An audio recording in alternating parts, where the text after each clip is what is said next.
चीन का गला घोंटने के लिए भारत की क्या है तगड़ी तैयारी?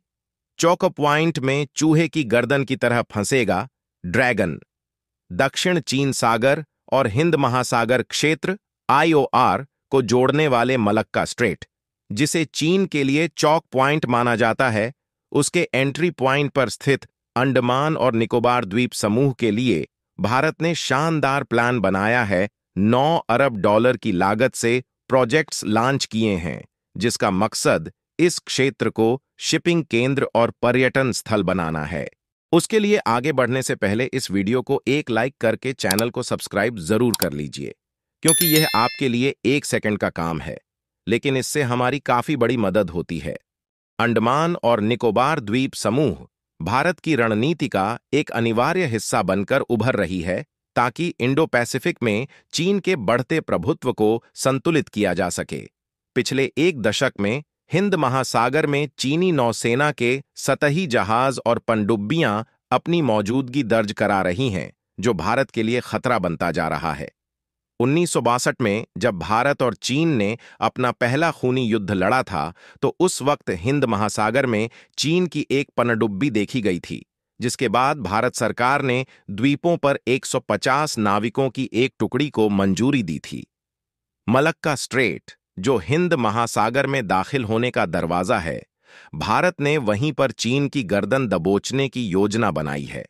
हिंद महासागर में आने वाली चीनी पनडुब्बियों को संकीर्ण मलक्का जल डमरू मध्य में सतह पर आने के लिए मजबूर होना पड़ता है, और यह देखते हुए कि अंडमान निकोबार के 572 द्वीपों में से सिर्फ 37 द्वीपों पर ही लोग रहते हैं, इन द्वीपों के आसपास सुरक्षा उपायों को बढ़ाने की मांग में तेजी आई है। कारगिल युद्ध के बाद जब पाकिस्तानी घुसपैठिए भारतीय क्षेत्र में घुस आए और खाली चौकियों पर कब्जा कर लिया, तो भारतीय सेना को एहसास हुआ कि ये द्वीप, जिनमें से कई निर्जन हैं, उन क्षेत्रों पर भी आक्रामक दुश्मन कब्जा करने के लिए आगे आ सकते हैं, और अगर इन द्वीपों पर ध्यान नहीं दिया गया तो ये द्वीप असुरक्षित हो सकते हैं। और फिर भारत सरकार ने पहली त्रिसेवा कमान इस द्वीप समूह पर स्थापित की गई थी। भारतीय और प्रशांत महासागर के संगम पर स्थित अंडमान और निकोबार द्वीप समूह को दुनिया की सबसे महत्वपूर्ण रणनीतिक रूप से अहम द्वीप श्रृंखलाओं में से एक कहा जाता है। 572 द्वीपों में से सबसे उत्तरी बिंदु म्यांमार से सिर्फ 22 समुद्री मील दूर है, और इसका सबसे दक्षिणी बिंदु इंडोनेशिया से सिर्फ 90 समुद्री मील दूर है।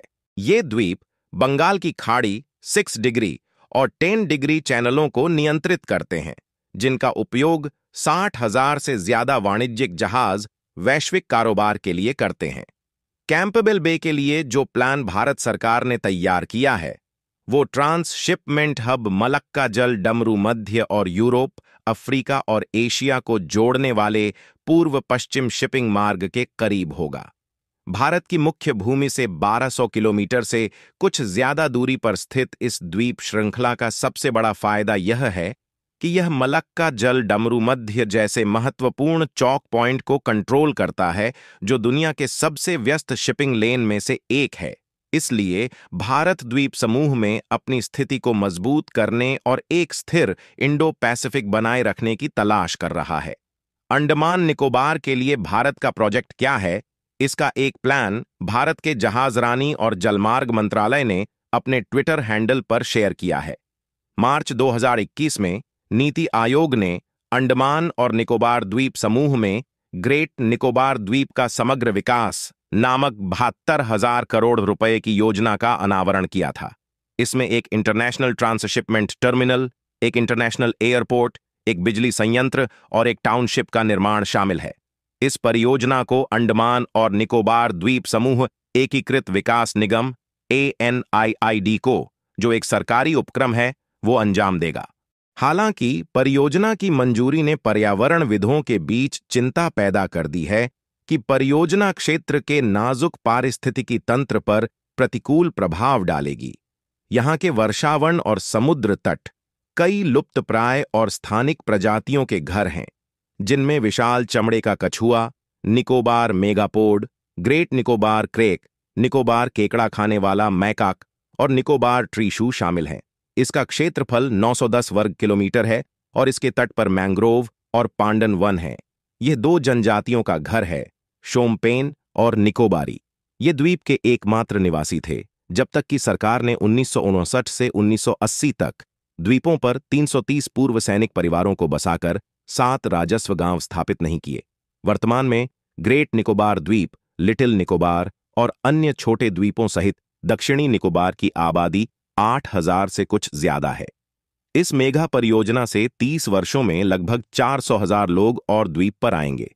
अनुमान है कि इस परियोजना के लिए जीएनआई के प्रागैतिहासिक वर्षावनों में 8.5 लाख पेड़ काटे जाएंगे। भारत में पहले से ही पोर्ट ब्लेयर और कार निकोबार में 2 हवाई अड्डे हैं और भारतीय नौसेना उत्तर में शिवपुर में एक लंबा रनवे बना रही है। भारत सरकार 10 साल के बुनियादी ढांचे के विकास के हिस्से के रूप में द्वीपों की सैन्य संपत्तियों का विकास कर रही है। बड़े विमानों के ऑपरेशन के लिए दक्षिण में कैंपबेल बे, आईएनएस बाज रनवे को 10,000 फीट तक बढ़ाया जाएगा।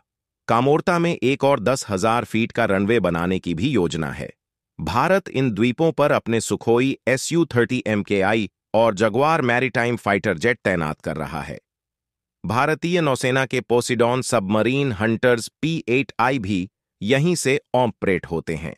सैन्य बुनियादी ढांचे का विकास इन परिसंपत्तियों की स्थायी तैनाती को सक्षम करने के लिए किया जा रहा है।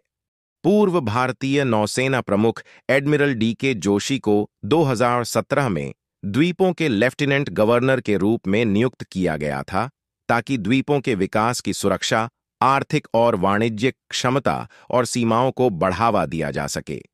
पूर्व भारतीय नौसेना प्रमुख एडमिरल अरुण प्रकाश ने यूरेशियन टाइम्स में लिखा है कि यहां तैनात सैन्य प्रॉपर्टी को मजबूत करने की आवश्यकता है, क्योंकि इन जल क्षेत्रों में चीनी नौसेना PMLN के युद्धपोतों, पनडुब्बियों और रिसर्च खुफिया जानकारी जुटाने वाले जहाजों के लगातार आने से परमाणु हमला करने वाली पनडुब्बियों सहित चीनी नौसेना की निरंतर उपस्थिति का संकेत मिलता है। पूर्व भारतीय नौसेना प्रमुख ने तर्क दिया है कि लिहाजा भारतीय नौसेना को अंडमान और निकोबार में पर्याप्त पनडुब्बी रोधी युद्ध क्षमता बनाए रखने की आवश्यकता होगी।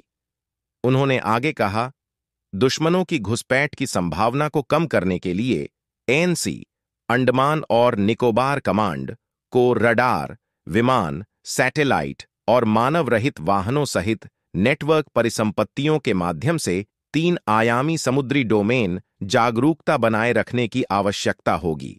कमांड को पर्याप्त रक्षात्मक और आक्रामक गोलाबारी के साथ साथ उभयचर और एयरलिफ्ट क्षमताओं के साथ तत्काल प्रतिक्रिया बलों के साथ निवेश किया जाना चाहिए।